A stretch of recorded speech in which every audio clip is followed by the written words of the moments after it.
कसे मोहरलेले दिवस होते। सुरुवात होते पावसाळ्यापासून। रानडे येताच पीएमटीचं ब्रेक लागायचं आणि उतरल्याबरोबर रमेशच्या चहाचा वास। कॅन्टीनकडे जाण्याची आतुरता कोणत्या अनामिक गोष्टींमुळे माझ्या पावलांची गती वाढवायची कळत नव्हतं। पण गेटच्या आत पाऊल पडताच नायडूचा पडलेला खोचक कटाक्ष माझ्या पावलांची गती कमी करायचा।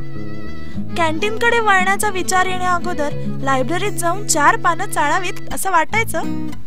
पण बाईंची आडवी आलेली लाल गाडी आठवण करून द्यायची असाइनमेंट मधल्या व्याकरणिक चुकांच्या लाल शेऱ्यांची।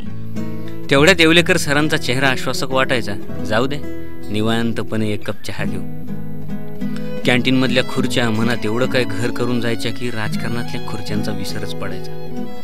कुबेरांचं अर्थविश्लेषण मला कधी कळलं नाही आणि कॅन्टीनचं बिल माझ्या खिशाप्रमाणे कधी जुळलं नाही। सुनील चावकेंचं राजकीय भाष्य माझ्या मैत्रिणींच्या कॅन्टीन धोरणापेक्षा नक्कीच समजायला सोपं होतं, हे मात्र मला कळत होतं। मोरे सरांचं आध्यात्मिक सदर तांबट सरांच्या सात्विक चेहऱ्यातच मी वाचायचो।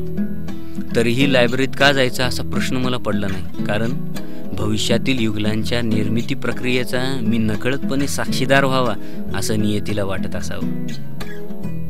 कॅन्टीन ते क्लास, क्लास ते कॅन्टीन हा प्रवास संपायची वेळ माझ्या जीवाची घालमेल। वेळ कुणासाठी थांबत नाही, मात्र मन रानडेतच रेंगाळत असायचं। आता उलगडतात पानं भूतकाळाची, ती कुजबूज केलेली स्वतःशी।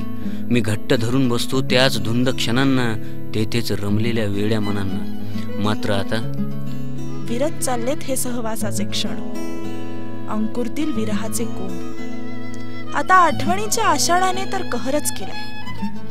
हे कोंब काही दिवसातच आपली मुळं मनाच्या गाभाऱ्यात घट्ट करतील, मनाचं हळवं पाणी शोषून वाढायला लागतील। पण काळजात अविरत वाहणारा आठवणींचा झरा काही संपणार नाही, कारण हा तुझ्याच अंतःकरणाच्या वाटेवरून येतोय।